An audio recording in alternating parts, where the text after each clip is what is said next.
What up, guys? Joachim here of Joachim Speaks in Tongues language learning channel, and I am looking currently at Greek Pod 101, and it's really a bunch of different languages. There's French Pod, and I do have the app which you are looking at right now, and I kind of wanted to show you they have quite a number of languages that you can learn from, so it's not just like Greek.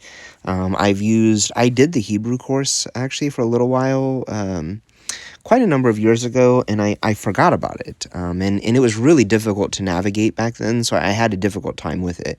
And I actually got tired of the app and stopped using it because it was so difficult to navigate and to figure out what to do or how to use it that it really wasn't that useful for me.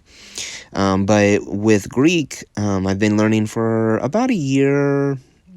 I think August, September, October, November, December. So about a year and 4 months now. And I've had pretty good success with it in learning. And I've kind of, been looking for things that were appropriate to my current level and where I'm at.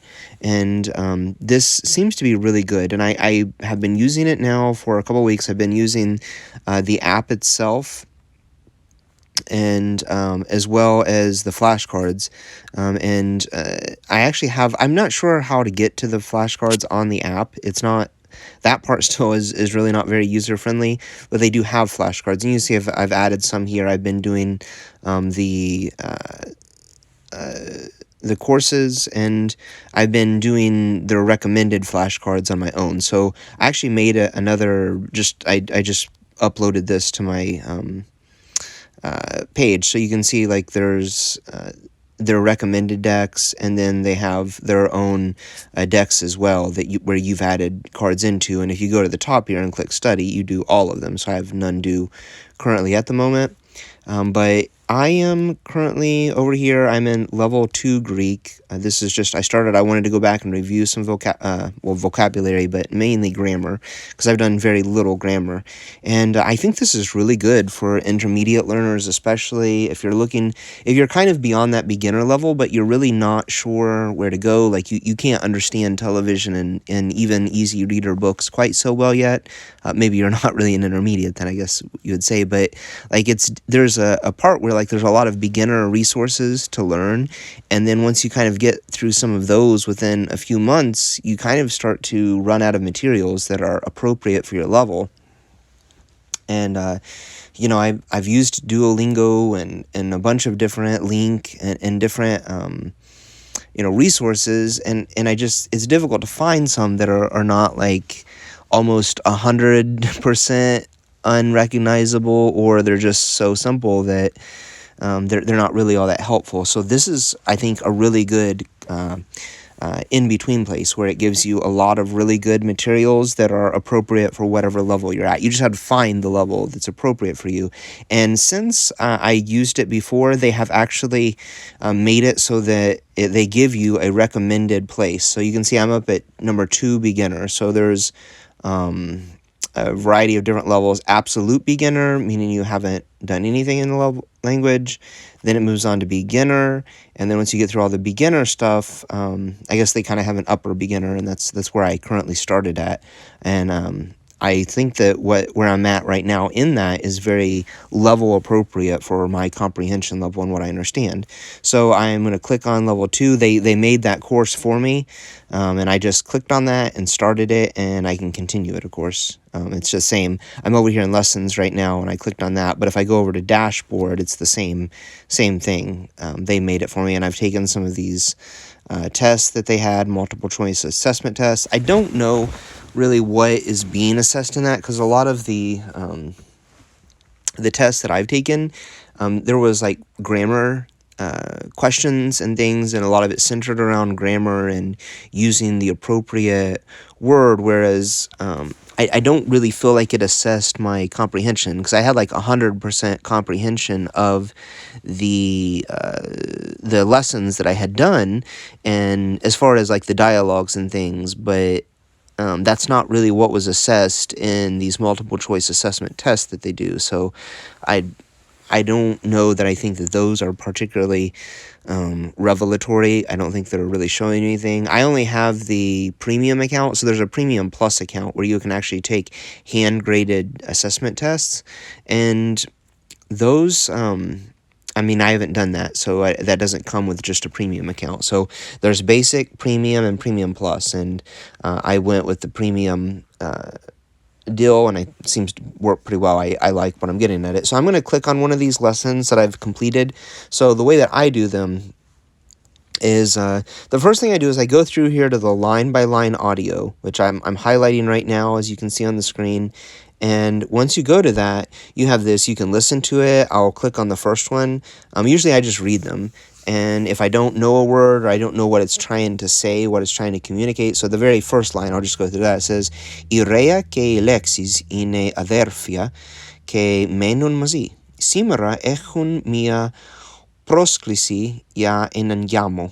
And so that's the Greek, and that means Rhea and Alexis are siblings and live together. They stay together. Today, they have a invitation for a wedding. And you can click on English if you don't know it, and it'll take you over there. I never use this romanticization thing, but it'll actually put it in a Latin script, like the sounds of the Greek into a Latin thing, so you can read it that way, and then go back and forth. I'm pretty good at reading Greek script, so I don't really have any issues with that, but, that's there, I guess. What I probably, even if I couldn't read the Greek script very well, I would probably not use that. I would read it, listen to the audio, which they'll play for you, and I'm going to click so you can hear it. Η Ρέα και ο Αλέξης είναι αδέλφια και μένουν μαζί. Σήμερα έχουν μία πρόσκληση για ένα γάμο. So you can listen to that, and that's probably what I would do. But I do this. This is the first thing I do is I read through that. Then it goes through the lesson audio, and those are all about, this one's 13.49 minutes, so 13 minutes, 49 seconds. And what you do is that it'll go through that exact same thing, the audio, and it'll just be this dialogue that you hear. And then it'll go through it a second time, and they'll slow it down so you can hear it better. Then the third time, they'll go through it at normal speed, but they'll give the English translation after every sentence. And then they'll go through what I think is really cool, and that's a cultural aspect. They'll talk about, in English, some cultural aspect of the language that you're learning. And, maybe in this case, I don't remember what they talked about. It was like weddings or something, how the process of, I don't know, I don't remember now. It was something related to Greece, though. There's some kind of Greek cultural thing, or whatever language you're learning, it'll be specific to that language. And then finally, they do a grammar point that's only like a minute or so, maybe 2 minutes, where they talk about some aspect of grammar that comes up in the lesson. And then at the end, they will tell you something about the app, and then they will finally go through the dialogue again, which the dialogue, if I go back, you can listen to just the dialogue, and the dialogue track by itself, I'm not going to listen to it, but it's only a minute long, so that's not very, very much. But you go through these grammars, or the whole lesson, and usually I do that, and then later in the day or the next day, I will go back and I will go through the lesson notes, and I'll actually go through all of that again. So you can see here, I have it up on the screen. They have the dialogue, then they have vocabulary. Oh, I forgot about this part. They actually go through vocabulary and tell you the meaning of each of these individual words. And they actually do that on the lesson track as well. So they'll read it to you. Here's some sample sentences that, use some of this vocabulary. And it's not necessarily from the lesson that you listen to. A lot of it is, but some of it isn't. So you get down to the bottom here. Agorasa ένα εισιτήριο λεωφορείο στο περίπτερο. I bought a bus ticket at the kiosk. That wasn't part of this lesson. So you see some of these sentences that they have in this. These are not in the lesson. It's just extra examples for you to look at. But they go through vocabulary, phrase usage. Here's the months. I don't know if that's like a review. Maybe it is grammar. the focus of this lesson is dates in Greek. So they do have, some grammar, and then cultural insights they have there at the end. So I'll review that just without necessarily listening to the lesson track, and that's all there. So it's a lot of stuff, and you can see from this, these have this is just the later beginner, and there's 50 lessons total. So if you can do 1 or 2 lessons per day if you have time. Doing 2's good, but usually just 1 lesson is all I do per day, and I do those reviews, I do the flashcards, and that's kind of a lot. That's that covers a lot of material. If I go over to this lessons category, you can go through, and I showed you where I was at, so I'm in this upper beginner part, and I'll move on to intermediate with the extensive reading, and however the program that they put together, though the program that they do for you will combine a bunch of these different lessons all into that one page for you to do. So I don't know how many of those it'll take before I finish the intermediate section, but presumably I'll take maybe up to 6 to 8 weeks to complete the whole thing, each section. So the intermediate section should be done in about 8 weeks probably, once I begin it, and then it'll move up to upper intermediate, and it looks like there's not quite as many lessons in there. So the upper intermediate, and then the advanced and bonus track, there's not quite as much. So I would imagine this will keep me busy and keep me learning until I get to a more advanced level for at least 6 months, 6 to 9 months, and then maybe I'll refresh another language that I've learned in the past once I finish that using the same thing, and I'll do maybe the Spanish or something. But these are great. I think this is a really good tool, really good resource if you are interested in it. It is something that you have to pay for. It's not a free source, but in this case, I think that what they're providing is actually worth the amount. I think I actually purchased it, but you can see this is their current deals if you were to buy it right now. That's the premium plus. I did not buy that. I got this premium version, and their current sale is $90 for a year, or they say $89.99 for 1 year. So I went with that one, and it seems to be pretty good. They do have a basic account, but with the basic one, you don't get the flashcards. You don't get that line-by-line audio. You don't get the lessons. You do get the lesson PDF. I'm sorry. But you can see these are a list of what comes up with the premium account. So some of these things are available also on the basic. You don't get the line-by-line transcript and vocabulary list. You don't get the core 2,000 word list for your for the flashcards as well. You can't store your own personal word bank, of course. And so most of it revolves around the flashcards and that that line-by-line thing that I was showing you guys before.